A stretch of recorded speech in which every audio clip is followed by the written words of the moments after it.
नमस्कार दोस्तों, अभिनव career academy पे आपका स्वागत है।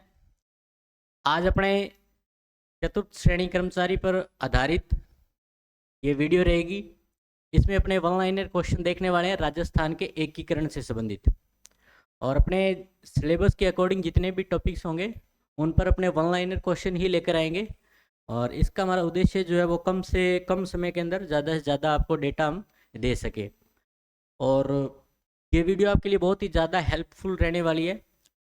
लगभग जो है स्टूडेंट्स की क्या है कि कंटेंट सबके पास अवेलेबल हो चुका है, और ये जो है हमने क्वेश्चन बनाए हैं ताकि क्वेश्चन किस किस तरीके से या एग्जामिनर की किस तरीके से पहुंच हो सकती है प्रश्न तक, वो अपने इसके अंदर लेकर आए हैं। एक एक बिंदु पर अपनों ने चर्चा की है।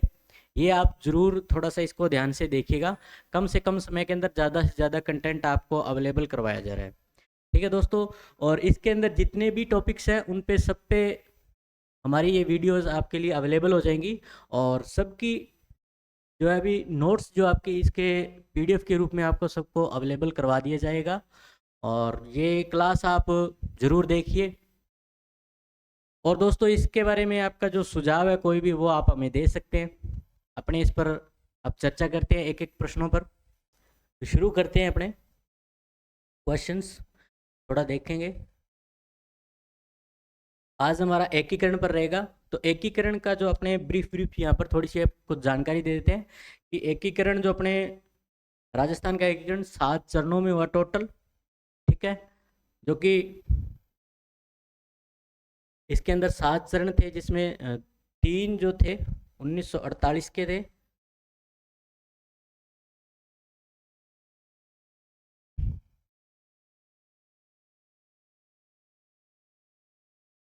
तीन जो चरण 1948 और 2 49 और एक 50 और एक 56, तो कुल मिला के ऐसे 7 चरण हुए थे। ये 3 सन थे।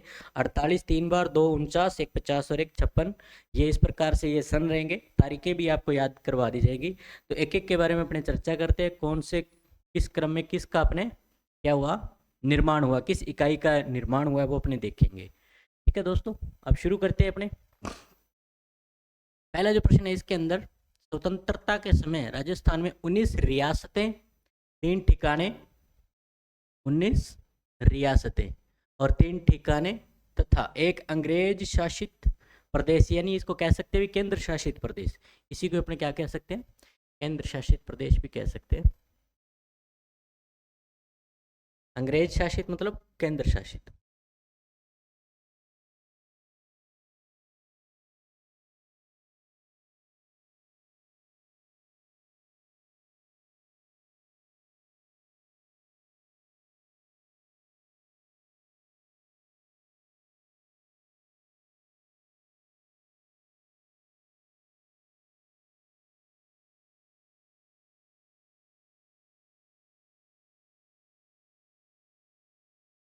तो किस नाम से जानते मित्रों, तो किस नाम से जानते थे पहले, राजपुताना के नाम से मित्रों। ये याद रखना है कि राजस्थान को राजस्थान पहले नहीं कहते थे, पहले राजपुताना के नाम से जानते थे इस क्षेत्र को।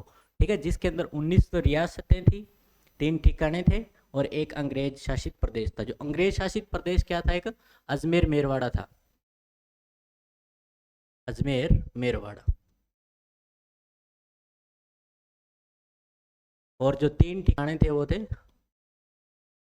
लावा, कुशलगढ़ और नीमराणा।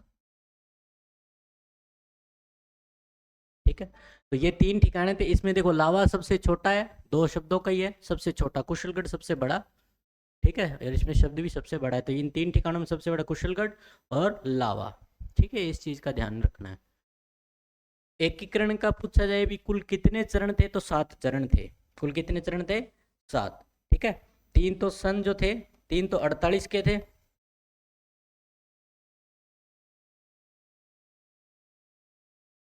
दो जो थे 1949 के थे।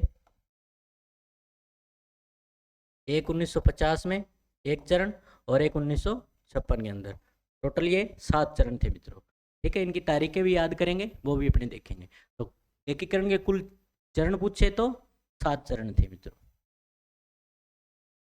राजपूताने के देशी राज्यों, ठिकानों, केंद्र शासित प्रदेश को एक सूत्र में पिरोकर एक सुदृढ़ प्रशासनिक इकाई राजस्थान निर्माण की प्रक्रिया कब प्रारंभ हुई?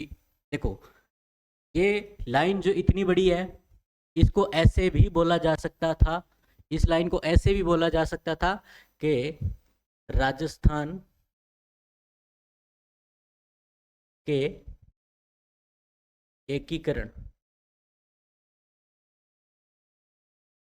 एकीकरण की निर्माण की प्रक्रिया कब प्रारंभ हुई, ऐसे भी कह सकते थे, क्योंकि प्रश्न किसी भी प्रकार घुमाकर दे सकता है। प्रश्न वही है, केवल शब्द आगे पीछे किए हैं। ठीक है, तो इस चीज को ध्यान रखना है। कब प्रारंभ हुई? 18 मार्च 1948 को। 18 मार्च 1948 को। देखो, कई जगह पर 17 मार्च भी मिलता है। एक चीज ध्यान में रखनी है, कई बार किसी पुस्तक में 17 मार्च भी मिलता है। ठीक है, एक्चुअल में जो तारीख है वो उद्घाटन की जो तारीख होती है वो याद रखनी है। ठीक है, तो 18 मार्च को क्या हुआ था? उद्घाटन हुआ था, ये याद रखना है। तो इसलिए 18 मार्च है, एनसीईआरटी के अकॉर्डिंग 18 मार्च है, ये याद रखना है। 18 मार्च की तारीख है पहला चरण। ठीक है, कई बार 17 तारीख भी होती है। दोनों तारीख कभी भी एक साथ नहीं पूछेंगे, फिर भी दोनों तारीख एक साथ भी आ जाए तो भी आंसर 18 करना है। 18 नहीं आए तब 17 मार्च प्रेफर करना है, इस चीज का ध्यान रखना है। राजस्थान की एकीकरण की प्रक्रिया कब पूर्ण हुई? पूर्ण हुई तो 1 नवंबर 1956 को पूर्ण हो गई। ठीक है, राजस्थान का एकीकरण जो पूर्ण हुआ वो 1 नवंबर 1956 में हुआ। इसको राजस्थान स्थापना दिवस भी कह सकते हैं।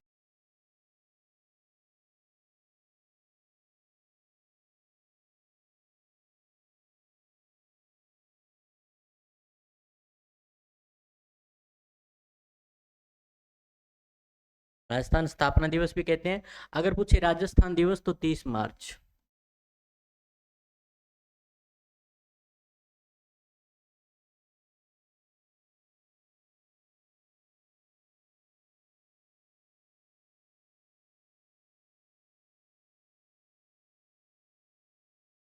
ये भी चीज ध्यान में रखनी है। अगला प्रश्न अपने देखते हैं। राजस्थान एकीकरण करने में लगने वाला समय कितना है? ठीक है, तो देखो, 18 मार्च 1948 से लेकर 18 मार्च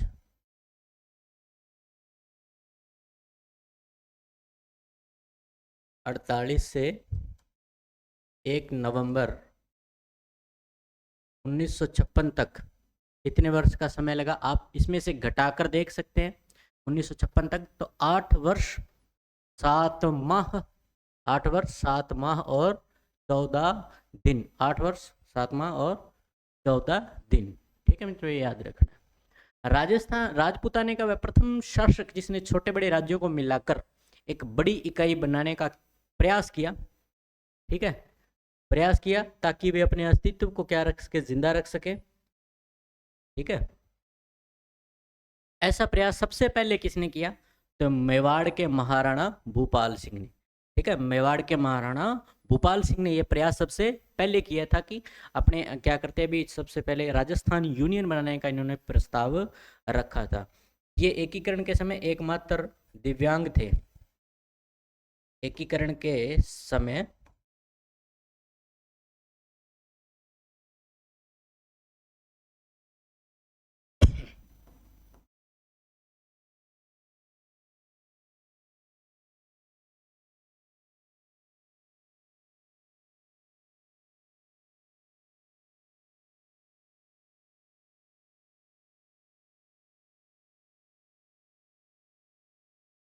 दिव्यांग शासक थे एकमात्र, ये याद रखना है।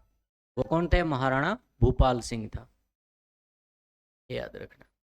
अगला प्रश्न, राजपूताने के छोटे बड़े राज्यों से मेवाड़ के महाराणा भूपाल सिंह किस इकाई का निर्माण करना चाहते थे? तो राजस्थान यूनियन। इसी को अपने राजस्थान संघ भी नाम दे सकते थे, यानी राजस्थान संघ बनाने का प्रयास किया था इन्होंने सबसे पहले।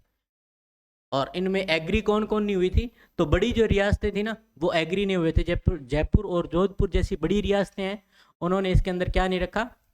एग्रीमेंट को सहमति नहीं दी इन्होंने, ताकि ये इन्होंने सोचा अगर मेवाड़ के महाराणा भूपाल सिंह इसको बनाने में सफल हो गए तो हमारा जो क्या है वर्चस्व कम हो सकता है, इसलिए वो एग्री नहीं हुए थे। ठीक है। अच्छा ये देखो, राजस्थान यूनियन बनाने के लिए ये प्रश्न आ सकता है, 25-26 जून 1946 को सम्मेलन कहाँ रखा था? ठीक है, सभी को रियासतों को, सभी महाराणाओं को, राजाओं को एक साथ बुलाकर एक राजस्थान संघ बनाने का प्रयास किया। उसके लिए 25 से 26 2 जून 2 तारीखों को 1946 में क्या किया गया? सम्मेलन किया, वो उदयपुर में किया गया था। ये चीज ध्यान में रखनी है, ये तारीख याद रखनी है, 25-26 जून 1946 उदयपुर को। ठीक है, उदयपुर के अंदर। अब देखो ये कथन, हम सब मिलकर एक राजस्थान यूनियन का निर्माण करें ताकि भावी भारतीय संघ की सुदृढ़ इकाई बन सकें। यह कथन किसका था? जब सम्मेलन हुआ तो वहां पर मेवाड़ के महाराणा भूपाल सिंह ने कहा भी अपने ऐसे करते हैं, एक साथ मिल जाते हैं और एक इकाई बना लेते हैं सुदृढ़, तो अपने राजपूताना का वर्चस्व रह जाएगा भारत के अंदर। लेकिन जो बड़ी रियासतें थी इनके अलावा जो थी जयपुर और जैसे बीकानेर और जोधपुर की बड़ी रियासतें, इन्होंने क्या किया, इसको सहमति प्रदान नहीं की। ठीक है, तो ये चीज ध्यान में रखनी है। ये कथन किसका था? मेवाड़ के महाराणा भूपाल सिंह।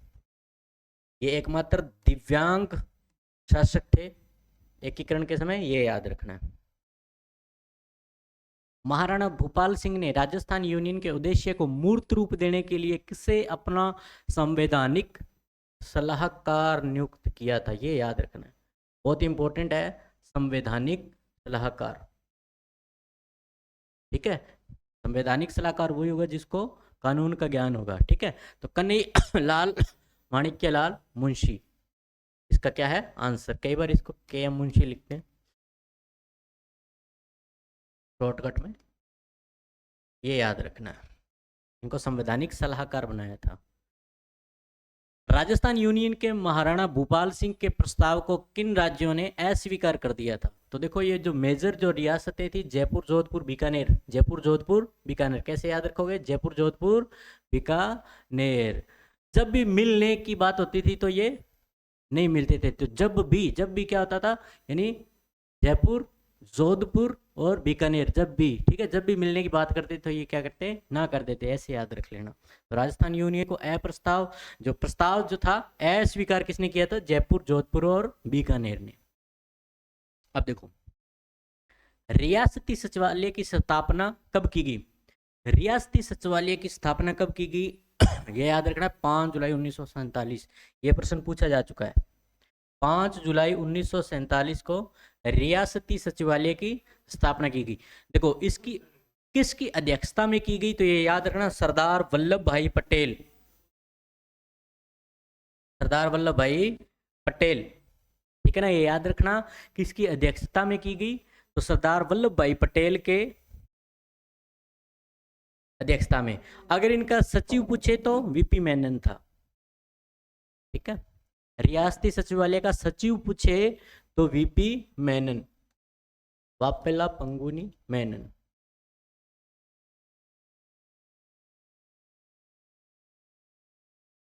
ये चीज ध्यान में रखनी है।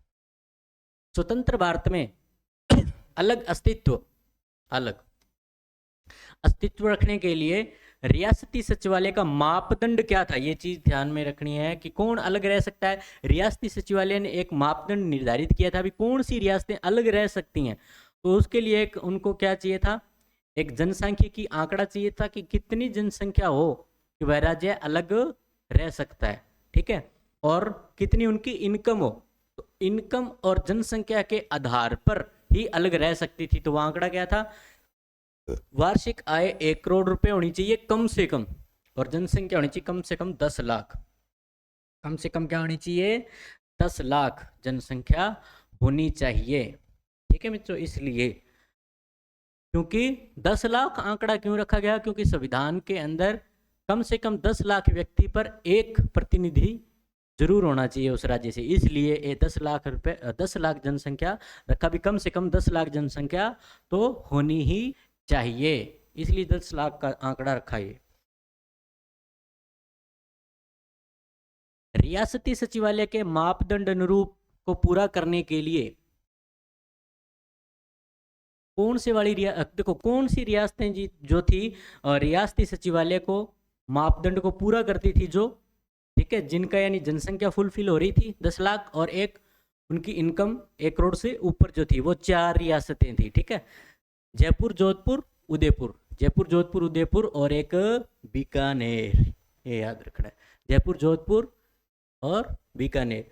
देखो अगर आपसे पूछे क्षेत्रफल की दृष्टि से सबसे बड़ी रियासत तो जोधपुर, ठीक है, आय की दृष्टि से, राजस्व की दृष्टि से सबसे बड़ी जयपुर, ठीक है, और सबसे छोटी रियासत शाहपुरा, और सबसे पुरानी रियासत उदयपुर, सबसे नई रियासत झालावाड़। इस चीज को ध्यान में रखना।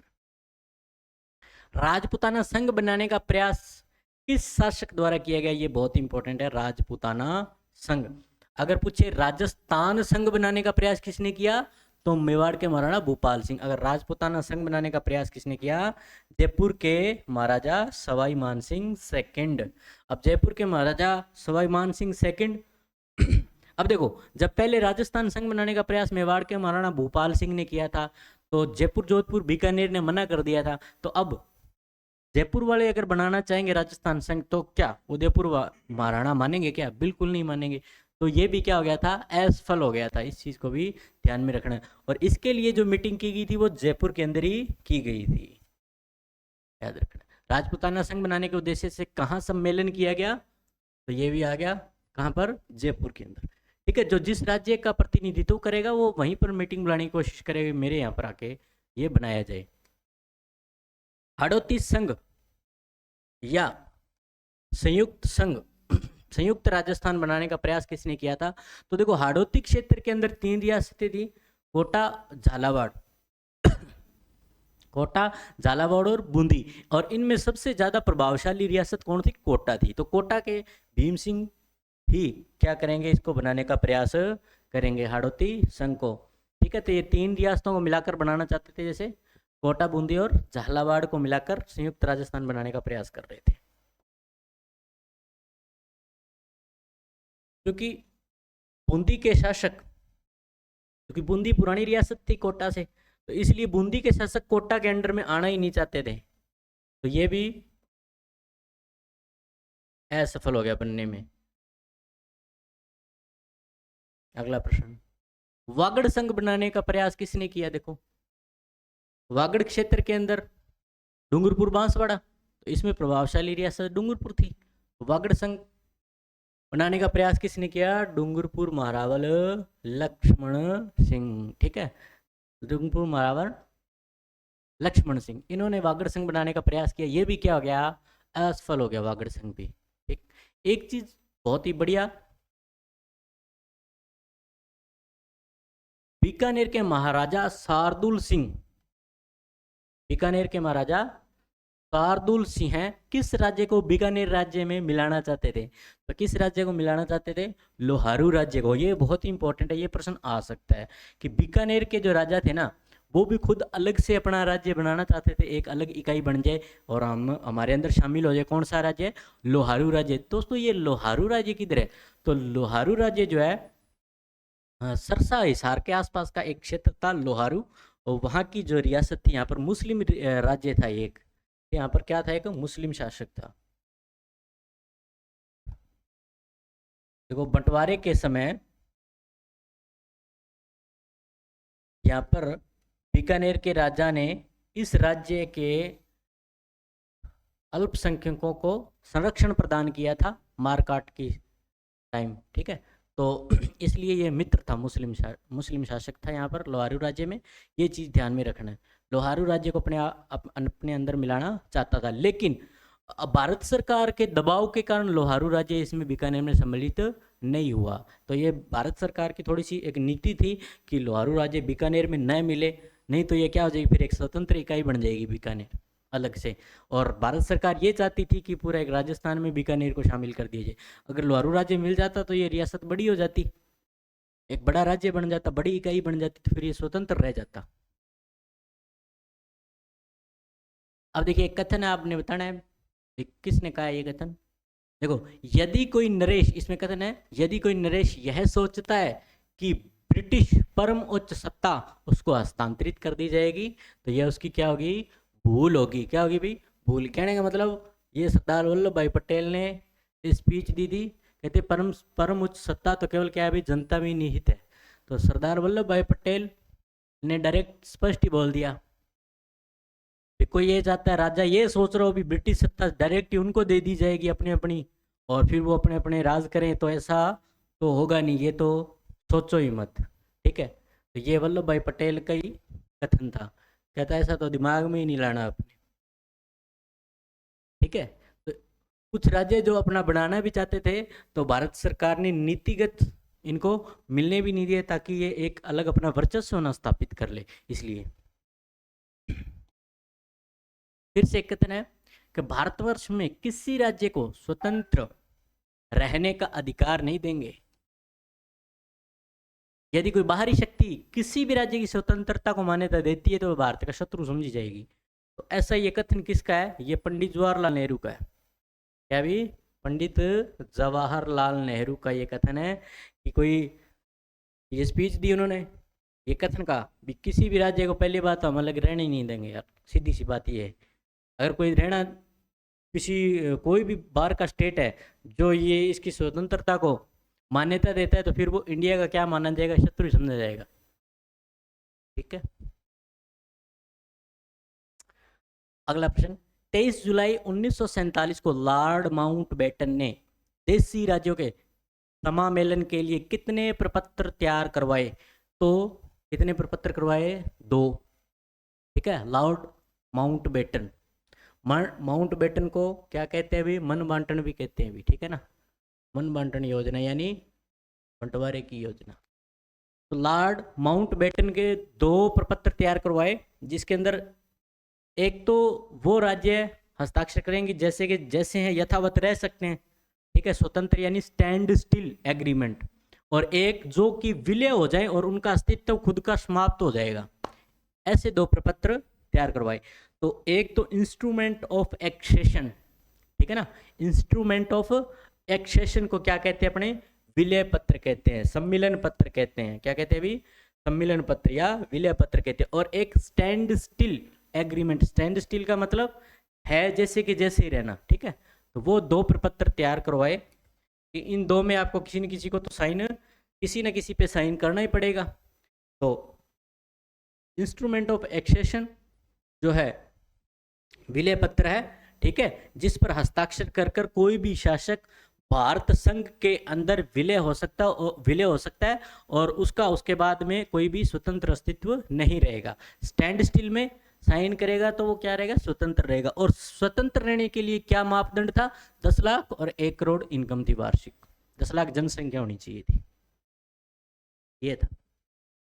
अधिमिलन पत्र पर सर्वप्रथम राजस्थान के किस राजा ने हस्ताक्षर किए? तो सबसे पहले जो हस्ताक्षर करने वाले थे कौन थे, शार्दुल सिंह थे। बीकानेर के राजा कौन थे भी, शार्दुल सिंह थे, ये याद रखना है, बीकानेर के शार्दुल सिंह।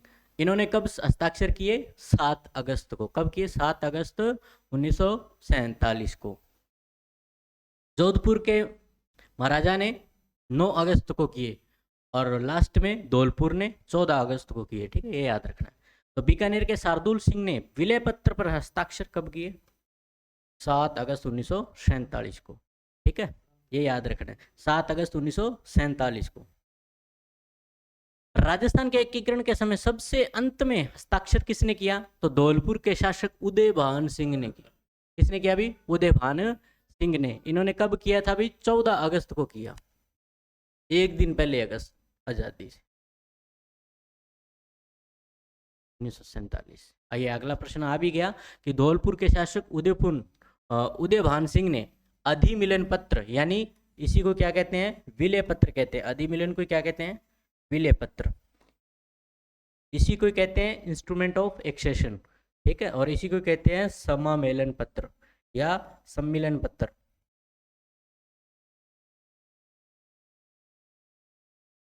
देखो, ये अधिमिलन पत्र आ जाए नाम, चाहे विलय पत्र नाम आ जाए, चाहे सम्मिलन पत्र आ जाए, चाहे समामेलन पत्र आ जाए,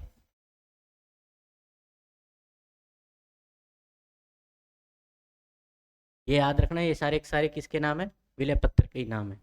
और चाहे तो आ जाए, हाँ कई बार ऐसे भी आ सकता है इंस्ट्रूमेंट ऑफ एक्सेशन, तो ये याद रखना ये विलय पत्र का ही नाम है।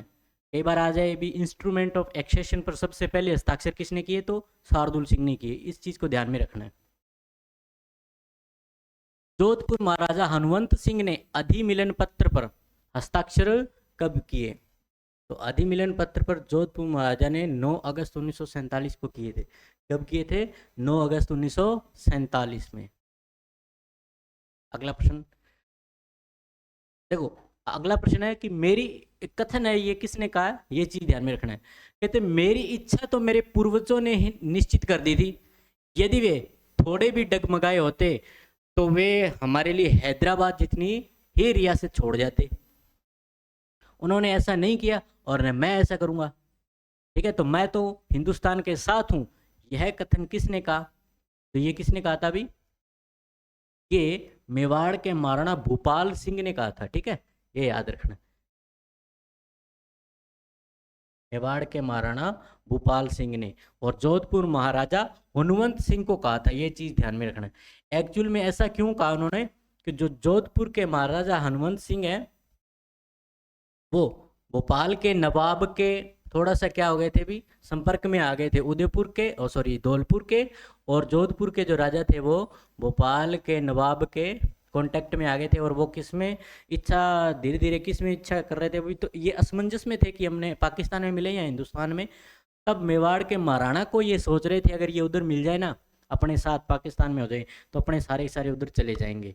तो ये अपनी स्थिति उधर को उधर की तरफ डालना चाह रहे थे, पाकिस्तान की तरफ। तब इन्होंने ये कहा था कि पाकिस्तान में आप मिलना चाहोगे क्या? तब ये कथन उन्होंने कहा था मेवाड़ के महाराणा भूपाल सिंह ने कि मेरी इच्छा तो मेरे पूर्वजों ने निर्धारित कर दी थी। कि मतलब महाराणा प्रताप से लेकर जितने भी महाराणा जो हुए थे सब ने क्या किया था?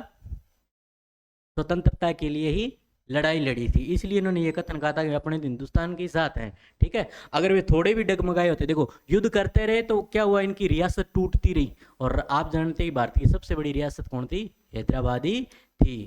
ठीक है ना, भारत की सबसे बड़ी रियासत कौन थी? हैदराबाद। इसलिए उन्होंने कहा भी अगर हम भी थोड़े से डगमगा जाते ना, अपने पूर्वज भी, तो हैदराबाद जितनी रियासत हमारी भी आज बची होती। तो ये कथन था इनका।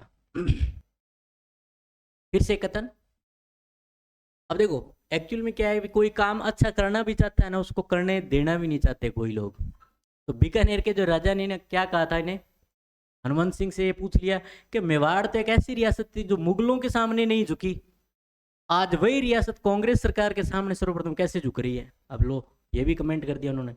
तब इन्होंने क्या कहा, तब आगे की बात है। तो ये कथन जो है ये किसने कहा, ये चीज ध्यान में रखना। बीकानेर के शासक है ना शार्दुल सिंह, इन्होंने क्या कहा था? ये अपने प्रधानमंत्री से कहलवाया था, जसवंत सिंह से। किसको किसको कहलवाया? ये किससे कहलवाया? मेवाड़ के महाराणा भूपाल सिंह को ये कहा। ठीक है ना, ये देखो यहाँ पे शब्द भी आ रहा है कि मेवाड़ एक ऐसी रियासत है जो मुगलों के सामने नहीं झुकी, आज वही रियासत कांग्रेस सरकार के सामने कैसे झुक रही है सबसे पहले। तो ये कथन जो कहलवाया किसने? बीकानेर के शासक शार्दुल सिंह ने। ये वहां पर इनके जो प्रतिनिधि थे वो गए थे महाराणा के पास और उन्होंने ये बात बोली कि यार सबसे पहले कैसे झुक रहे हो, आज क्या बात होगी। तब ये बात बोली गई थी। अगला प्रश्न, राजस्थान के एकीकरण के समय कितने चीफ शिप थे? देखो चीफ शिप का मतलब ठिकाना।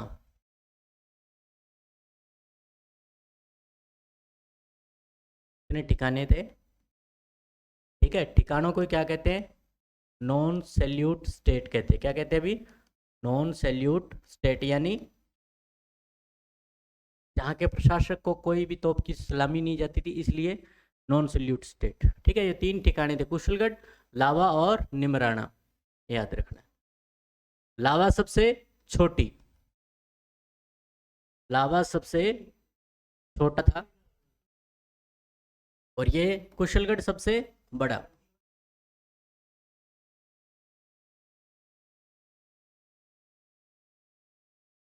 ये सबसे बड़ा था। ठीक है मित्रों, ये याद रखना।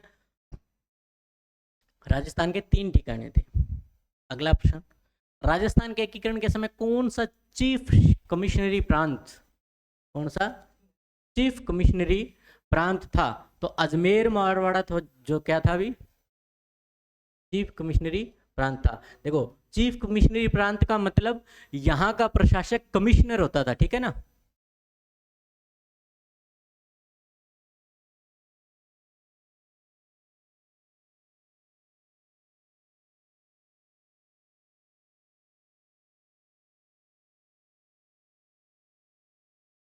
इसलिए इसको चीफ कमिश्नरी प्रांत कहते थे, या केंद्र शासित प्रदेश भी कहते थे, या अंग्रेज शासित प्रदेश भी कहते थे। टोटल भारत में 4 थे, राजस्थान में 1, अजमेर मेरवाड़ा। क्लियर।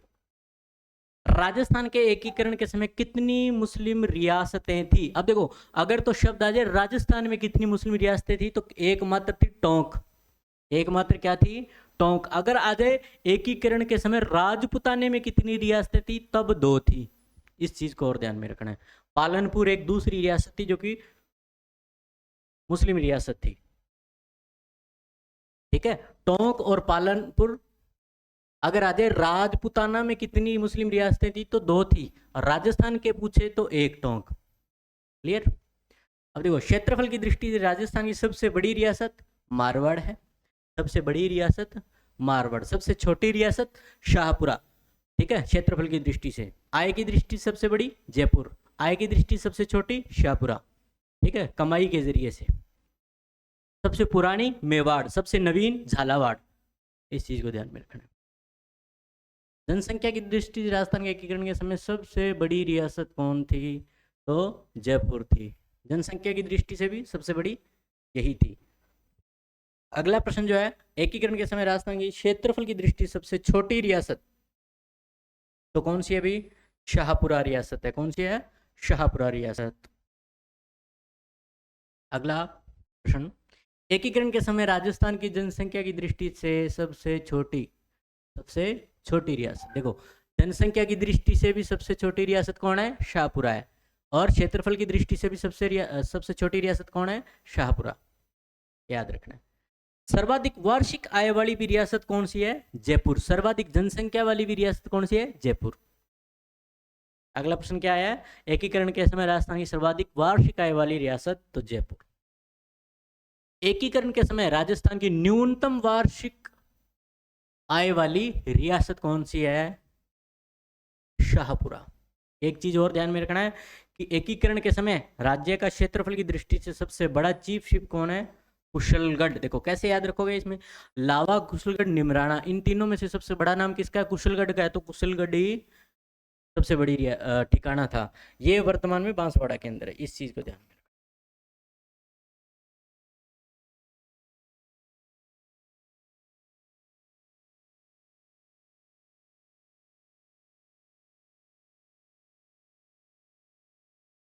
एकीकरण के समय राज्य का क्षेत्रफल की दृष्टि से सबसे छोटा चीफ शिप मतलब ठिकाना कौन सा था? लावा। देखो वर्तमान में लावा कहां पर है? टोंक के अंदर है।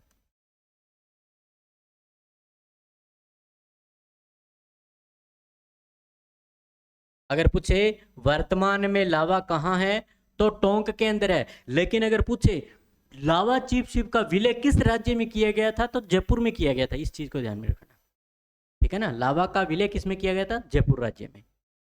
अगला प्रश्न है, एकीकरण के समय राजस्थान की प्राचीनतम रियासत कौन सी है?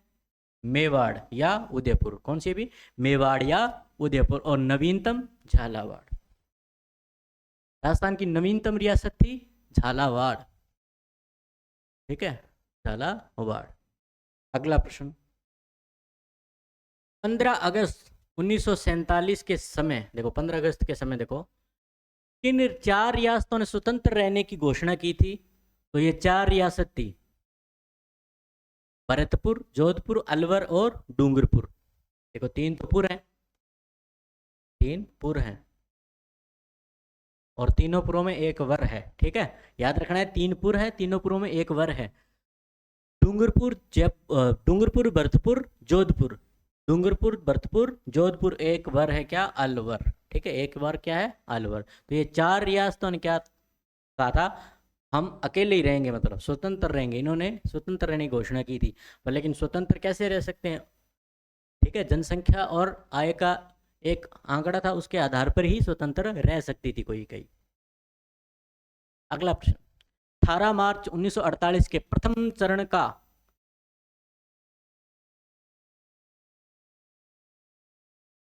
मत्स्य संघ किन रियासतों से मिलाकर बना? देखो प्रथम चरण है, किन रियासतों से मिलाकर बना? तो ABCD याद रखना है, ABCD। ABCD, ए से अलवर, बी से भरतपुर, सी से करौली, डी से धौलपुर। तो ठीक है, ABCD से याद रख लोगे। सबसे पहले ABCD आती है, तो ABCD 4 नाम याद हो गए, अलवर, भरतपुर, करौली और धौलपुर। ये चीज ध्यान में रखनी है। ये 18 मार्च को प्रथम चरण संपन्न हुआ था, ये चीज ध्यान में रखनी है। अच्छा, मत्स्य संघ का नाम किसके सुझाव पर रखा गया? तो याद रखना है KM मुंशी के सुझाव पर रखा गया। ठीक है, KM मुंशी के सुझाव पर ही रखा गया मत्स्य संघ, क्योंकि महाभारत कालीन इनका नाम था मत्स्य प्रदेश। मत्स्य संघ का उद्घाटन किसने किया था? तो NV गॉडगिल ने किया था। क्या किया था? NV गॉडगिल ने। कई बार नाम ऐसे लिखा जाता है, NV गॉडगिल, नरहरि विष्णु गॉडगिल। तो देखो नरहरि गॉड है ये, ठीक है, नरहरि गॉड, तो हरि गॉड है, नरहरि विष्णु गॉडगिल, गॉड के द्वारा यानी भगवान के द्वारा उद्घाटन किया गया, इसको ऐसे याद रख लें। मत्स्य संघ निर्माण का विरोध किसने किया था? ये चीज ध्यान में रखना है। भरतपुर के महाराजा के भाई जो थे मान सिंह, भरतपुर महाराजा के भाई जो थे मान सिंह, और ठाकुर देश राज ने क्या किया था? विरोध किया था। उन्होंने कहा था भी जो मत्स्य जो संघ है ना, वो क्या है भी जाटों के विरुद्ध है। मत्स्य संघ क्या है? जाटों के विरुद्ध है, जाट झंडा खत्म कर देगा ये, इसलिए इन्होंने विरोध किया था। इसीलिए उद्घाटन एक दिन लेट हो गया था। 17 मार्च की जगह पर क्या हुआ था? उद्घाटन 18 मार्च के दिन हुआ था। मत्स्य संघ की राजधानी बनाया गया अलवर। मत्स्य संघ की राजधानी किसे बनाया गया? अलवर बनाया गया। ठीक है, और मत्स्य संघ का उद्घाटन कहाँ किया गया? तो जहां ये भी अलवर है, सॉरी, लोहागढ़ किला में।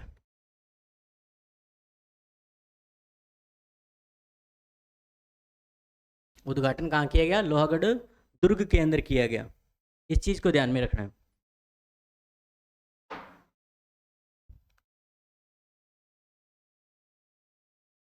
अगला प्रश्न, मत्स्य संघ का राज प्रमुख किसे बनाया गया? धौलपुर महाराजा उदयभान सिंह को। राज प्रमुख किसे बनाया गया? धौलपुर महाराजा उदयभान सिंह को, क्योंकि अलवर को राजधानी बना दिया। ठीक है, और अलवर के तेज सिंह को थोड़ा सा इन पर गांधी जी की हत्या में, षड्यंत्र में थोड़ा सा हाथ था, ऐसा संदेह था भारत सरकार को, इसलिए उनसे नहीं, इसलिए उदयभान सिंह को इनको क्या बनवाया था? राज प्रमुख बनाया गया था। मत्स्य संघ का प्रधानमंत्री किसे बनाया गया? ये याद रखना है, शोभाराम कुमावत को। ये इंपॉर्टेंट है, ठीक है ना, याद रखना। शोभालाल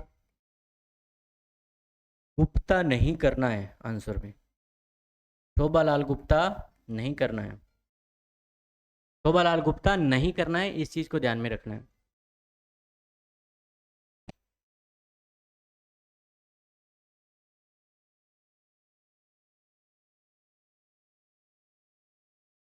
अगला जो प्रश्न है कि मत्स्य संघ का राज प्रमुख किसे बनाया गया? तो धौलपुर महाराजा उदयभान सिंह को बनाया गया था। किसे बनाया गया? धौलपुर महाराजा उदयभान सिंह को। इस चीज को ध्यान में रखना है, उदयभान सिंह को बनाया गया।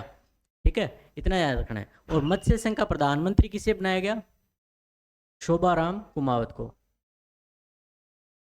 शोभालाल गुप्ता नहीं करना है, ये याद रखना है।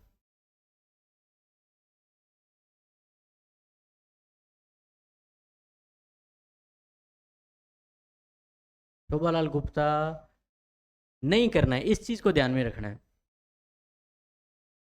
मत्स्य संघ की जनसंख्या, क्षेत्रफल व वार्षिक आय क्रमशः थी 18,12,000 वर्ग मील और 184 लाख। इस चीज को ध्यान में रखना है कि ये 12,000 वर्ग मील थी मत्स्य संघ की जनसंख्या, क्षेत्रफल और वार्षिक आय।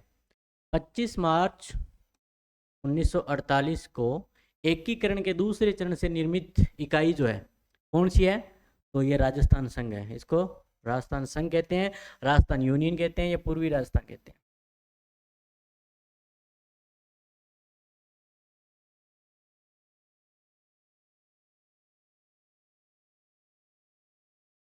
पूर्वी राजस्थान संघ, ठीक है।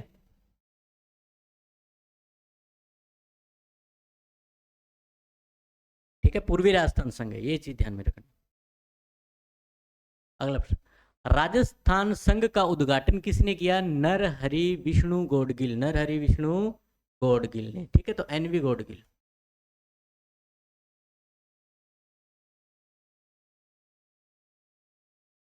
विष्णु कौन है? नरहरि विष्णु कौन है? गॉड है, इसलिए। राजस्थान संघ के प्रधानमंत्री किसे नियुक्त किया गया? तो गोकुल लाल असावा को। एक चीज ध्यान में रखना, गोकुल भाई भट्ट नहीं करना है, इस चीज को पूरा ध्यान में रखना है।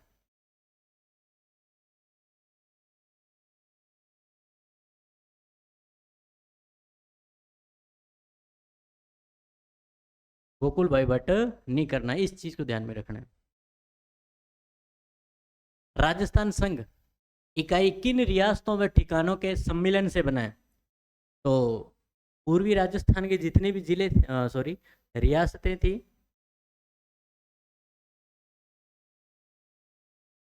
देखो, पूर्वी राजस्थान के जितने भी जो स्टेट थे वो सारे के सारे इधर वाले, ठीक है। तो ये जो जितनी भी रियासतें थी, कोटा बूंदी, झालावाड़, डूंगरपुर बांसवाड़ा, किशनगढ़ प्रतापगढ़ टोंक और शाहपुरा, एक इसके अंदर देखो ठिकाना था, ठीक है, जिसको जयपुर राज्य में मिलाया गया था, पूर्वी राजस्थान में था।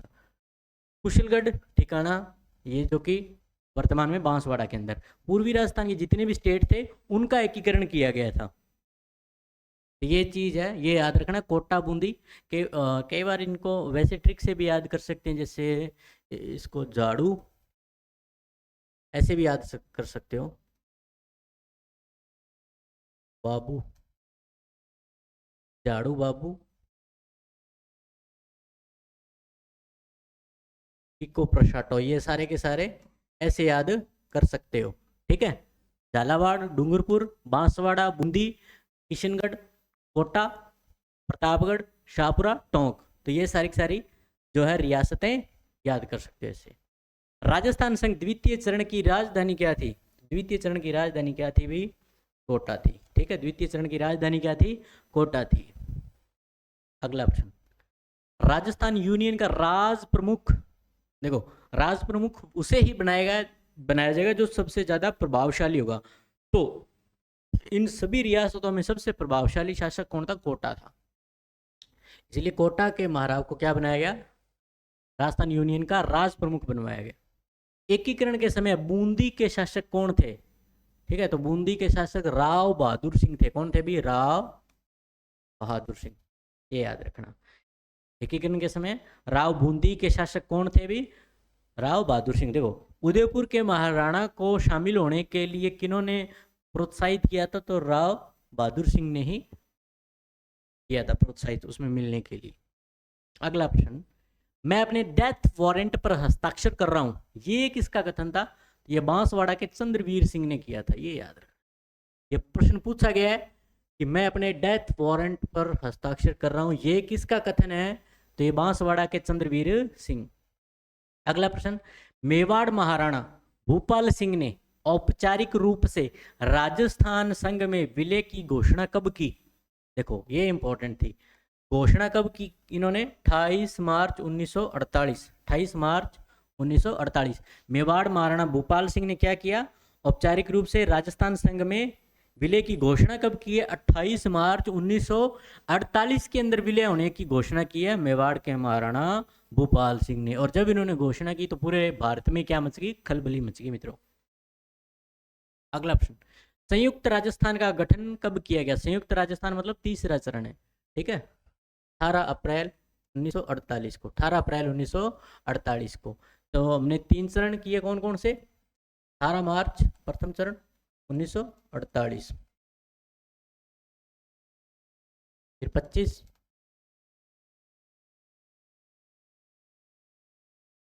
उन्नीस सौ अड़तालीस के बाद 18 अप्रैल।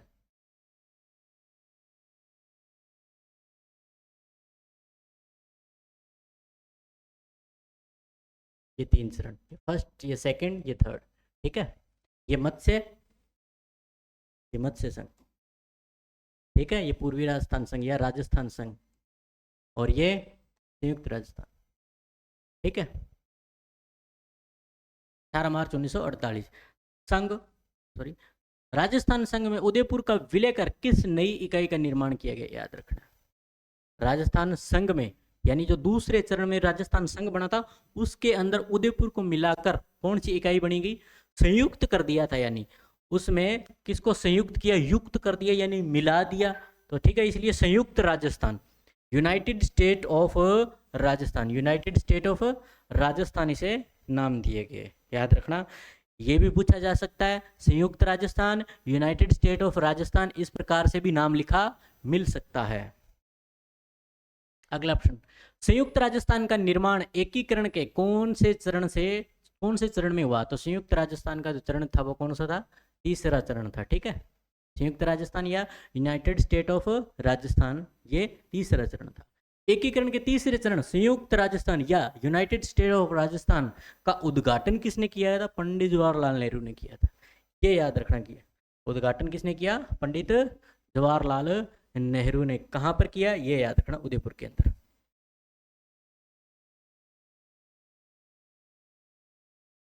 ये बहुत इंपॉर्टेंट है, कहां पर उद्घाटन किया, उदयपुर में। एकीकरण के तीसरे चरण की इकाई यूनाइटेड स्टेट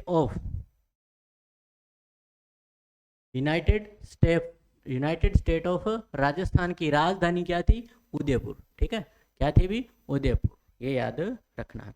प्रधानमंत्री किसे, माणिक्यलाल वर्मा, मेवाड़ प्रजामंडल के संस्थापक।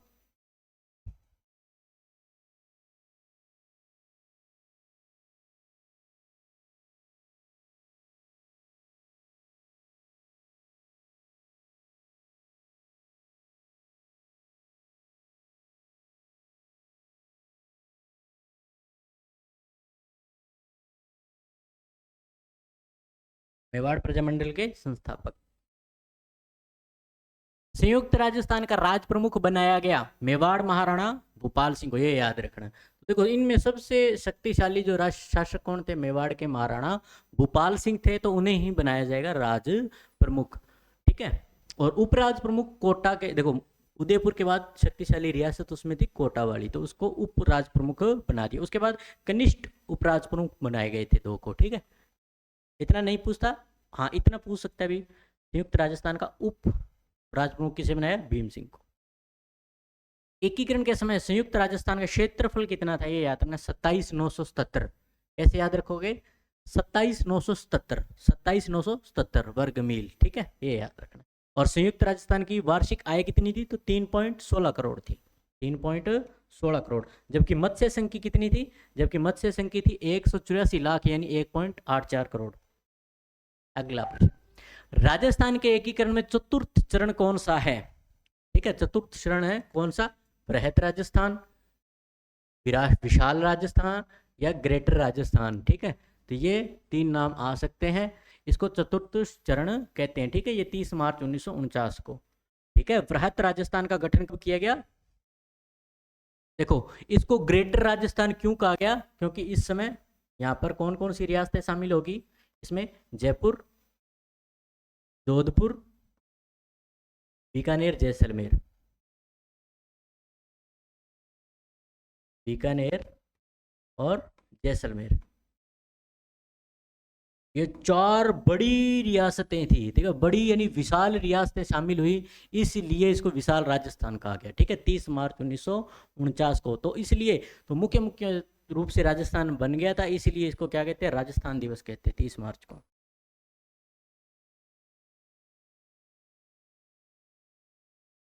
राजस्थान दिवस कहते हैं। दूसरा, इस दिन क्या था, चैत्र शुक्ल एकम था, हिंदू नववर्ष था, इसलिए, ठीक है, ये चीज ध्यान रखनी है, इसलिए 30 मार्च को उद्घाटन किया। बृहत राजस्थान का गठन किन इकाइयों को मिलाकर किया गया, तो संयुक्त राजस्थान में बीकानेर, जैसलमेर, जोधपुर और जयपुर, इन 4 बड़ी रियासतों को मिलाकर बृहत राजस्थान, यानी बड़ी रियासतें मिलाई, इसलिए बड़ा राजस्थान बन गया, तो ग्रेटर राजस्थान। अच्छा, वृहत राजस्थान के निर्माण की मांग सर्वप्रथम किसने की थी? तो जयप्रकाश नारायण ने की थी। ये मित्रों बहुत इंपॉर्टेंट। किसने की थी? वृहत राजस्थान के निर्माण की सर्वप्रथम मांग किसने की थी? तो जयप्रकाश नारायण, समाजवादी नेता थे ये।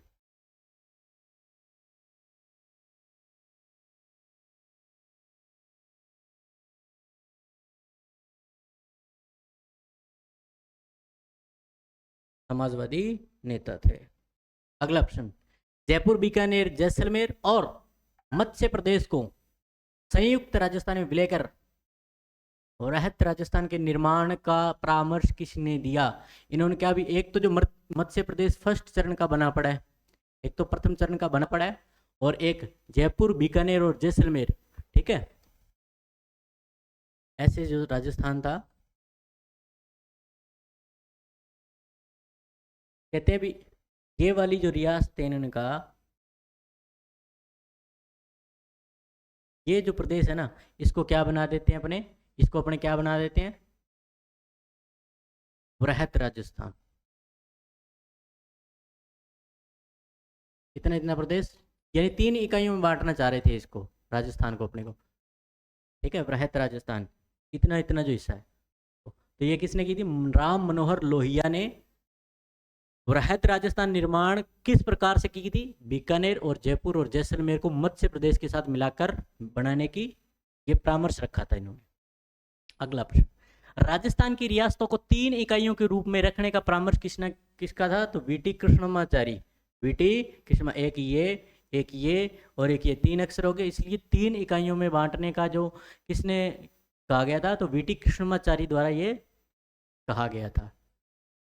वृहत राजस्थान का उद्घाटन कहाँ व किसने किया? तो देखो, जयपुर में दशहरा मेला ग्राउंड के अंदर सरदार वल्लभ भाई पटेल ने किया था, ठीक है, याद रखना है, जयपुर के अंदर। वृहत राजस्थान का उद्घाटन कहाँ किया गया था? तो जयपुर के अंदर किया गया था। कब? 30 मार्च को। वृहत राजस्थान का राज प्रमुख किसे बनाया गया? देखो, अब इसके अंदर जयपुर शामिल है, तो इसमें सबसे बड़ी शक्तिशाली जो रियासत है जयपुर के सवाई मानसिंह सेकंड जो है, इनको क्या बनाया गया था? राज प्रमुख बनाया गया। अब इनको राज प्रमुख बना दिया तो फिर उदयपुर महाराणा वो नाराज नहीं होंगे, तो उनको महाराज प्रमुख का पद दिया गया था, इसलिए, ठीक है। फिर इनके प्रधानमंत्री जो थे कौन थे? हीरालाल शास्त्री। देखो, जयपुर से संबंध रहेगा किसका? हीरालाल शास्त्री। जयपुर का संबंध आ जाए तो हीरालाल शास्त्री। और तीसरा चरण जो था वो मेवाड़ में आए तो माणिक्यलाल वर्मा को प्रधानमंत्री बनाया गया था, और दूसरे चरण में शोभाराम कुमावत को, ठीक है, गोकुललाल असावा को, और प्रथम में शोभाराम कुमावत को। ये वृहत राजस्थान के महाराज प्रमुख किसे बनाया गया? तो मेवाड़ महाराणा भूपाल सिंह को क्या बनाया गया? अभी महाराज प्रमुख, और राज प्रमुख सवाई मानसिंह सेकंड को। राजस्थान दिवस 30 मार्च को, ठीक है, चैत्र शुक्ल एकम, ठीक है, उस दिन चैत्र शुक्ल एकम थी। लावा चीफशिप को केंद्र सरकार ने कब जयपुर राज्य के में मिलाया? मित्रों, ये याद रखना है। तो जयपुर राज्य के अंदर 19 जुलाई 1948 को जयपुर राज्य में विलय कर दिया गया था। किसका? लावा का। ये बहुत इंपॉर्टेंट है, ये मोस्ट इंपॉर्टेंट प्रश्न। जयपुर राज्य में भारत सरकार ने कब मिलाया? 19 जुलाई 1948 को, 19 जुलाई 1948 को। अगला प्रश्न, टी सत्यनारायण समिति का संबंध राजस्थान के एकीकरण से किस चरण से रहा है? तो चतुर्थ चरण से रहा है पी सत्यनारायण समिति का, ठीक है। वृहत राजस्थान, पी सत्यनारायण समिति की सिफारिश पर ही राजधानी का निर्धारण किया था, इसलिए पी सत्यनारायण समिति का गठन किया गया था।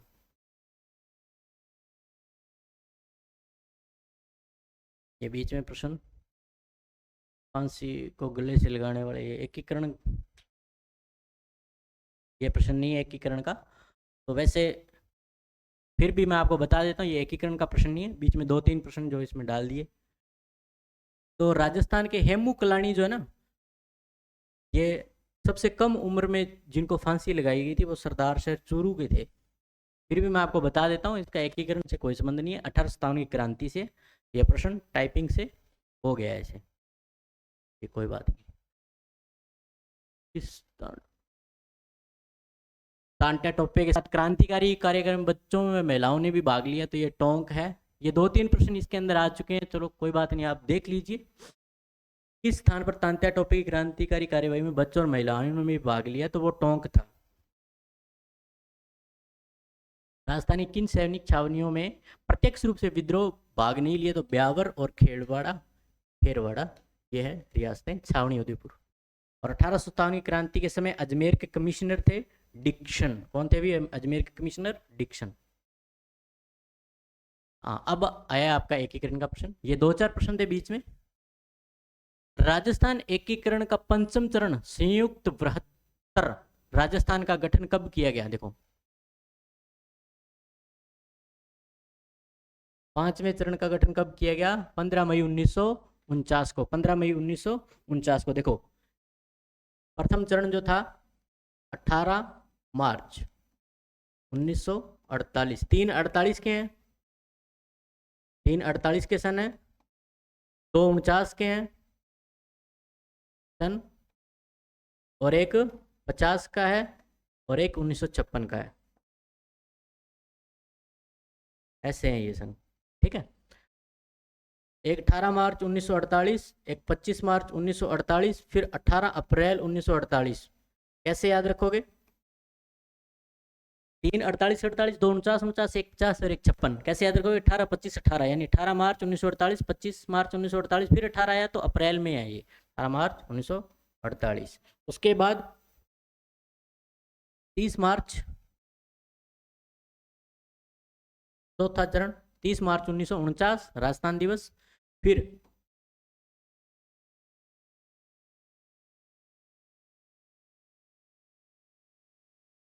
15 मई 1949, और फिर 26 जनवरी 1950, और 1 नवंबर 1956। 1 नवंबर 1956।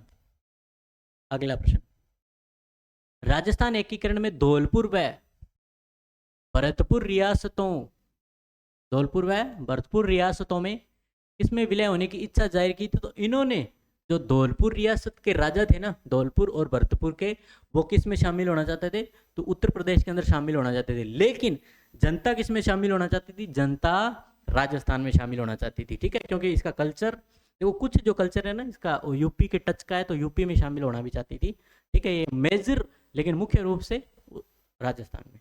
अगला प्रश्न जो है, शंकर राव देव समिति का संबंध किस चरण से है? ये याद रखना है।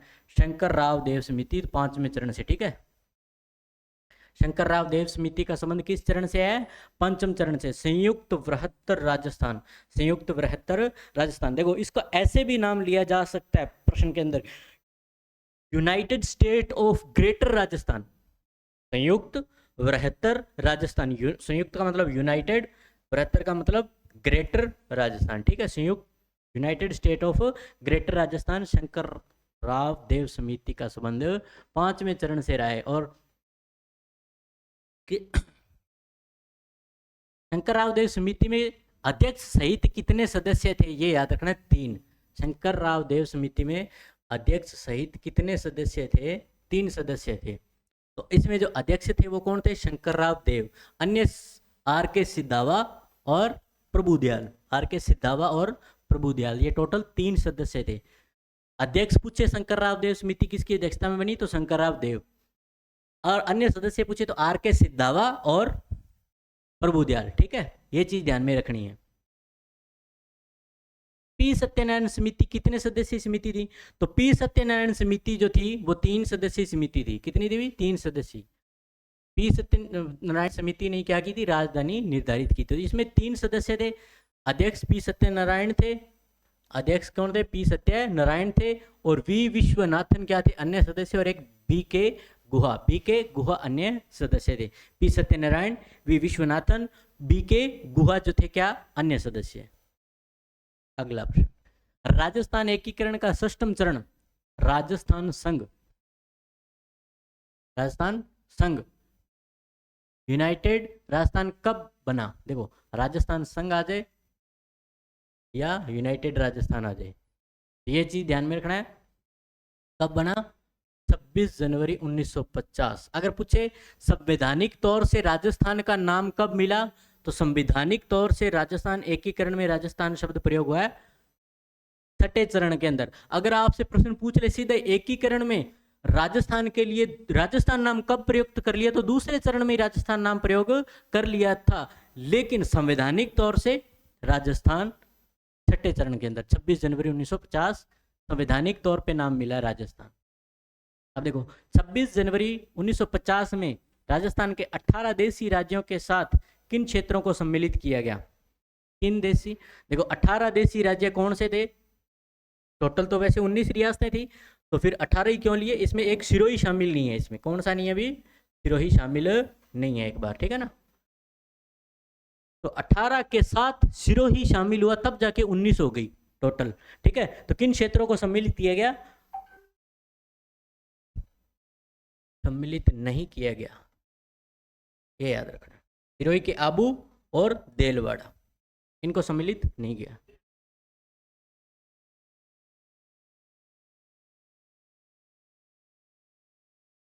देलवाड़ा, ठीक है। विधिवत रूप से राजस्थान नाम कब दिया गया? तो देखो विधिवत रूप से यानी संवैधानिक तौर से 26 जनवरी 1950 को छठा चरण हुआ। 26 जनवरी 1950 को क्या हुआ? अभी छठा चरण। और उसके बाद देखिए राजस्थान एकीकरण का सप्तम चरण, इसको देखो 7वें चरण को रीऑर्गेनाइज्ड भी कह सकते हैं, रीऑर्गेनाइज्ड, ठीक है। रीऑर्गेनाइज्ड, रीऑर्गेनाइज्ड तो सही लिखते हैं, ऑर्गेनाइज्ड। राजस्थान कब संपन्न हुआ? तो 1 नवंबर 1956, यानी राजस्थान के एकीकरण का जो संपन्न कब हुआ? 1 नवंबर 1956। ये ऐसे भी कह सकते हैं एकीकरण का अंतिम चरण, ऐसे भी कह सकते हैं 7वां चरण या अंतिम चरण।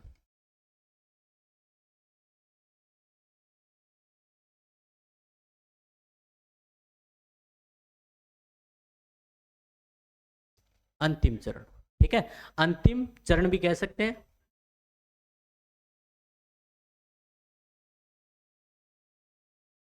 अंतिम चरण। अगला प्रश्न, राजस्थान स्थापना दिवस, तो 1 नवंबर 1956। राजस्थान दिवस पूछे तो 30 मार्च।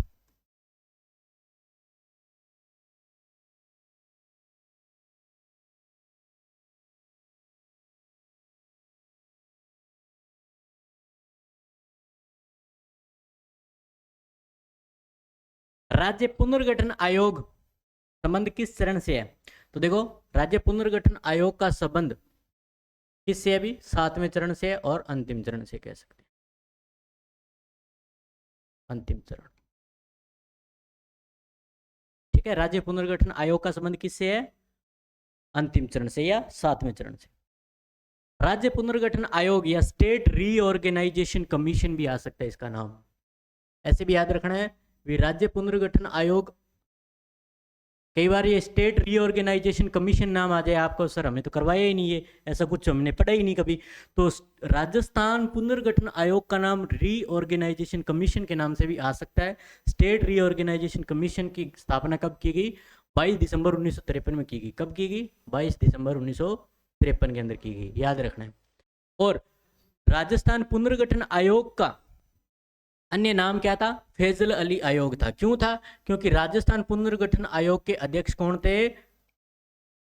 न्यायमूर्ति फैजल अली थे, ठीक है। स्टेट रीऑर्गेनाइजेशन कमीशन में अध्यक्ष सहित कितने सदस्यीय आयोग था? तो अध्यक्ष सहित कितने थे? 3 थे। अध्यक्ष कौन थे? Justice Faizal Ali, justice Faizal Ali. अच्छा, इनके साथ और कौन थे? पंडित हृदयनाथ कुंजरू, पंडित हृदयनाथ कुंजरू और सरदार पन्नीकर। सरदार पन्नीकर जो क्या थे? भी 2 और सदस्य थे। तो टोटल मिला के कितने सदस्य हो गए? 3। टोटल मिला के कितने सदस्य हो गए? 3, ठीक है। स्टेट रीऑर्गेनाइजेशन कमीशन के अध्यक्ष पूछे तो फैजल अली, अन्य सदस्य पूछे तो हृदयनाथ कुंजरू और सरदार पन्नीकर। और इसकी स्थापना 22 दिसंबर 1953। स्टेट रीऑर्गेनाइजेशन कमीशन की सिफारिशों पर किन क्षेत्रों को राजस्थान में विलय किया गया? अब किन क्षेत्रों को राजस्थान में विलय किया गया? एक तो सिरोही की आबू और देलवाड़ा तहसीलों को शामिल किया है। किसको किया गया? सिरोही की आबू और देलवाड़ा तहसीलों को। मध्य प्रदेश का सुनेल टप्पा, ये याद रखना है, ये गांव जो शामिल किया गया था इसके अंदर। अपने इधर तो शामिल किया गया था और उधर जो भेजा था वो सिरोंज को भेजा गया था। ठीक है, तो ये अजमेर मेरवाड़ा एक इसमें शामिल किया।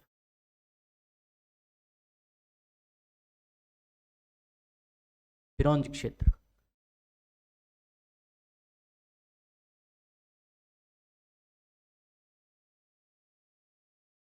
स्टेट रीऑर्गेनाइजेशन कमीशन की सिफारिश पर झालावाड़ के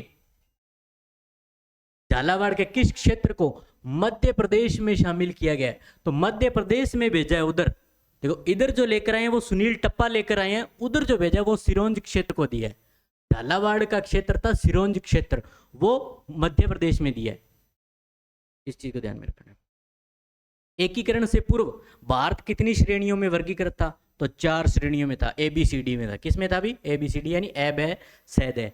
अच्छा, इसको बताने का कारण, क्योंकि राजस्थान में कितनी श्रेणियां मौजूद थी एकीकरण के समय? 2 थी। कौन सी थी भी? 2, A और B। ठीक है, राजस्थान B और C श्रेणी के अंदर शामिल था इसमें से। ये चीज ध्यान में रखनी है, आगे प्रश्न भी आ जाएगा इस पर आधारित। इसके अंदर जो 4 जो श्रेणियां थी, इसमें एक तो ब्रिटिश प्रांत था प्रॉपर, और एक जो D था वो औपनिवेशिक प्रांत था, औपनिवेशन, और एक देसी रियासतों से मिलकर, और एक केंद्र शासित प्रदेश था। ठीक है, इन पर आधारित था। अब देखो, स्वतंत्रता से पूर्व राज्य जो ब्रिटिश भारत सरकार में नियंत्रित था, जिनके प्रशासक कौन होते थे? राज्यपाल होते थे। वो कौन सी श्रेणी में आता था? वो A श्रेणी में आते थे। वो कौन सी श्रेणी में आते थे? A श्रेणी में आते थे। ये देखो, वो कौन था? ब्रिटिश भारत सरकार के नियंत्रण में था, वो थे A श्रेणी। और जिनके प्रशासक कौन होते थे? गवर्नर होते थे, यानी राज्यपाल होते थे, वो A श्रेणी होती थी। वे राज्य जिनको स्वतंत्रता के बाद छोटी बड़ी रियासतों को मिलाकर बनाए गए थे, और जिनके प्रशासक कौन थे? राज प्रमुख थे। वो कौन सा था भाई? वो श्रेणी कौन सी रखी गई थी? मतलब B श्रेणी थी। कौन सी श्रेणी रखी गई थी? B। तो अपने राजस्थान की कुल रियासतों को मिलाकर बनाया गया था, तो वो श्रेणी कौन सी होगी? एक तो राजस्थान में B, और एक कमिश्नरी प्रांत भी था। कौन सा था भाई? कमिश्नरी प्रांत भी था। वो कौन सा था? अजमेर मेरवाड़। ठीक है, ब्रिटिश कालीन केंद्र शासित प्रदेश जिन्हें चीफ कमिश्नरी प्रांत भी कहा जाता था। क्या कहा जाता था? चीफ कमिश्नरी प्रांत, या इनको क्या कहते थे? केंद्र शासित प्रदेश।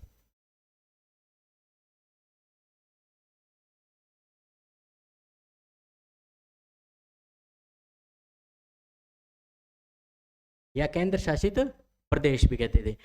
तो उसमें शामिल किया गया। ठीक है, उनका प्रशासक कौन होता था? कमिश्नर होता था। कौन होता था अभी प्रशासक? कमिश्नर। यहां पर कमिश्नर बैठता था। A श्रेणी के अंदर प्रशासक राज्यपाल, B श्रेणी में प्रशासक राज प्रमुख, C में कमिश्नर। और स्वतंत्र उपनिवेशों को किस श्रेणी में रखा गया था? यानी जो ब्रिटिश के अंडर में भी नहीं थी और भारत सरकार के भी अंडर में नहीं थी, यानी जिन्होंने फ्रांस से आए उन फ्रांसीसियों के अधिकार में जो क्षेत्र थे वो औपनिवेशिक क्षेत्र थे। ठीक है, वो जो कौन सी श्रेणी में थे? D श्रेणी थी। एकीकरण के समय राजस्थान में कितनी श्रेणियों में विभाजित था? तो एकीकरण के समय राजस्थान 2 श्रेणियों में विभाजित था। एक तो देशी राज्य जिनको मिलाकर एक इकाई बनाएगी, और एक केंद्र शासित प्रदेश। तो B और C 2 श्रेणियां थी, 2 श्रेणियों में था। एकीकरण के समय रियासती सेनाओं का सर्वोच्च सेनापति किसे बनाया गया? ये याद रखना है, जयपुर के महाराजा मानसिंह सेकंड को। अच्छा, इसको बनाने का कारण भी एक याद रखना कि जो जयपुर के महाराजा था उनका संबंध सेंटर सरकार के साथ था, सीधा सीधा। सेंटर का मतलब उस समय मुगल सेना थे, और मुगल सेना के लगातार कमांडेंट कौन रहते आ रहे थे? जयपुर के शासक रहते आ रहे। दूसरी बड़ी बात की एक बड़ी रियासत उदयपुर भी थी। उदयपुर के महाराणा को क्यों नहीं बनाया गया? तो वो क्या थे? हैंडीकैप्ड थे। ठीक है, इसलिए दिव्यांग थे, इसलिए उनको नहीं बनाया गया। जबकि मानसिंह सेकंड को रियासती सेनाओं का क्या बनाया गया? सर्वोच्च सेनापति। अगला प्रश्न, सर्वाधिक प्रीवी पर्स किस रियासत के शासक को मिलता था? प्रीवी पर्स क्या है? एक प्रकार से प्रीवी पर्स जो विलय हो जाएंगे, राज्य छोड़ने के एवज में प्रति वर्ष सालाना उनको क्या दिया जाएगा? एक प्रकार से इनकम दी जाएगी, ठीक है। अब राज्य छोड़ देंगे, उनके पास कोई इनकम का स्रोत नहीं बचेगा, तो इसलिए उनको सालाना इनकम देने के लिए ये प्रीवी पर्स का प्रावधान किया गया, तभी तो राज्य शामिल हुए हैं। ठीक है, इसलिए तो राजा नहीं तो शामिल नहीं होते, कुछ ना कुछ प्रलोभन दिया गया इसीलिए। ठीक है, तो जयपुर के सवाई मान सिंह सर्वाधिक प्रीवी पर्स प्राप्त करने वाले थे, 18 लाख इनको सर्वाधिक प्रीवी पर्स मिलता था, यानी सालाना 18 लाख रुपए मिलता था, 5 लाख रुपए ने भत्ता मिलता था। ठीक है, दूसरा, अब किसी के प्रश्न आ सकता है दिमाग के अंदर भी, हो सकता है भी मेवाड़ इतनी बड़ी रियासत, शक्तिशाली रियासत, तो सबसे ज्यादा प्रीवी पर्स किसको मिलता होगा? उदयपुर के महाराणा भूपाल सिंह को मिलता होगा। नहीं, क्योंकि प्रीवी पर्स जो देने का जो लक्ष्य था वो क्या था? राजस्व के आधार पर था। क्या था भी? राजस्व के आधार पर। ठीक है, तो इसका राजस्व अधिक था जयपुर का, इसलिए इनको 18 लाख मिलता था, और उदयपुर के महाराणा को कितना मिलता था भी? 10 लाख रुपए। राज प्रमुख के पद को राज्यपाल पद नाम कब दिया गया? ये याद रखना है, 1956 में। ठीक है, 1956 में। क्यों? क्योंकि राज प्रमुख पद को समाप्त कर दिया गया, राज्य प्रमुख पद को क्या कर दिया गया भी? समाप्त कर दिया गया। ठीक है, और प्रथम संविधान संशोधन करके, ठीक है, 1956 में, सॉरी 7वां संविधान संशोधन करके राज्यपाल नाम दे दिया, राज प्रमुख का पद क्या कर दिया भी? समाप्त कर दिया 1956 में। राजस्थान के प्रथम व अंतिम महाराज प्रमुख थे, प्रथम व अंतिम महाराज प्रमुख थे, कौन थे? महाराणा भूपाल सिंह थे। कौन थे भी? महाराणा भूपाल सिंह थे, ये याद रखना है। मत्स्य प्रदेश का विलय किस चरण में हुआ? एक चीज ध्यान में रखनी है, मत्स्य प्रदेश का विलय, मत्स्य प्रदेश का गठन प्रथम चरण में ही हो गया, लेकिन विलय किस चरण में हुआ? वो 5वें चरण में हुआ, ये याद रखना। बहुत इंपॉर्टेंट प्रश्न है ये, मत्स्य चरण का विलय किस चरण में हुआ? तो 5वें चरण के अंदर हुआ था। ठीक है, 5वें चरण में। पंचम चरण या 5वां चरण 15 मई 1949 को। दूसरा, सिरोही का विलय कितने सोपानों में हुआ? तो सिरोही का विलय जो हुआ 2 चरणों में हुआ। कौन कौन से में? एक तो 6ठे चरण में, 6वां चरण, और एक 7वां चरण। ठीक है, पहले में क्या हुआ? 6वें चरण में क्या हुआ? सिरोही का क्षेत्र मिलाया, लेकिन आबू देलवाड़ा नहीं, और 7वें चरण में क्या मिला दिया? आबू देलवाड़ा मिलाया गया। इसलिए पूरी तरीके से 2 चरण में सिरोही का विलय हुआ है। ठीक है, और 7वें चरण में ही अजमेर मेरवाड़ा का विलय हुआ। अगला प्रश्न, राजस्थान के एकीकरण के समय सैल्यूट स्टेट कितने थे? यानी ऐसे स्टेट एकीकरण के समय जिन्हें तोपों की सलामी दी जाती थी, तो वो कौन से स्टेट थे? 19। ठीक है, सैल्यूट स्टेट 19 थे। और राजस्थान के ऐसे नॉन सैल्यूट स्टेट कितने थे? वो 3 थे, लावा, कुशलगढ़ और नीमराणा। लावा, कुशलगढ़ और नीमराणा जो 3 स्टेट थे, इनको किसी भी प्रकार की कोई सैल्यूट यानी सलामी नहीं दी जाती थी तोपों की, ये चीज ध्यान में रखनी है। सर्वाधिक 19 तोपों की सलामी किस शासक को दी जाती थी? तो याद रखना, उदयपुर महाराणा को दी जाती थी। ठीक है, भूपाल सिंह को।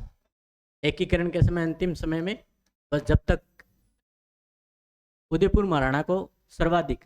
ठीक है, कौन सी रियासतें खिराज मुक्त थी? तो करौली, बीकानेर, किशनगढ़ और जैसलमेर। खिराज मुक्त का मतलब, खिराज मुक्त वो थी जो अंग्रेज सरकार को खिराज नहीं देती थी। खिराज मतलब, खिराज वही रियासतें देती थी जो मराठों को चौथ का कर देती थी। मराठों को क्या देती थी? चौथ का कर देती थी। तो मराठों को ये 4 रियासतें चौथ कर नहीं देती थी। ठीक है ना। एकीकरण क्या, जब 1818 की संधियां हुई ना, तब इन्होंने कहा भी हम किसी भी प्रकार का खिराज नहीं देंगे आपको। ठीक है ना। क्यों नहीं देंगे? क्यों? क्योंकि कहते भी हमारी प्रोटेक्शन मराठों से आप कर रहे हो, लेकिन हम मराठों को हम कोई कर ही नहीं दे रहे, तो वो कर हम आपको क्यों दें? इसलिए खिराज ये 4 रियासतें नहीं देती थी। ठीक है, करौली, बीकानेर, किशनगढ़ और जैसलमेर, इन ये 4 रियासतें नहीं देती थी। तो इसी प्रकार अपने एकीकरण से संबंधित 1 लाइनर क्वेश्चन कंप्लीट हुए। मित्रों, ये सेशन आपको कैसे लगा, ये आप हमें कमेंट बॉक्स के अंदर जरूर बताइएगा। इसके अंदर एक एक बिंदु पर अपना चर्चा की है डिटेल से, और सारे के सारे चरण हमने कंप्लीट किए, और ये आप देखिएगा इसको डिटेल से। और आगे के किन प्रश्नों पर अपने 1 लाइनर क्वेश्चन लेकर आए टॉपिक्स पर, वो हमें आप जरूर बताइए। हमारी सारी की सारी क्लासेज है वो हमारी प्लेलिस्ट में आप जाकर देखिए। चतुर्थ श्रेणी की सारी क्लासेस पर्टिकुलर लग रही हैं और उनके नोट्स भी आपको अवेलेबल करवाए जा रहे हैं। वो आप हमारे टेलीग्राम चैनल से आप ज्वाइन कीजिए, वहाँ पे आपको PDF अवेलेबल करवा दी जाएगी। जैसे ये क्लास मित्रों आपको मिल जाएगी तो मतलब आपको PDF रेडी मिलेगी, आप वहाँ से जाकर ये चेक कर सकते हैं और आप अपने नोट्स तैयार कर सकते हैं मित्रों। तो आप ये क्लास को देखने के लिए बहुत बहुत धन्यवाद और इस क्लास को ज़्यादा से ज़्यादा शेयर कीजिए मित्रों और ज़्यादा से ज़्यादा क्या दीजिए, थंब इम्प्रेशन दीजिए। तो इसी के साथ थैंक यू मित्रों।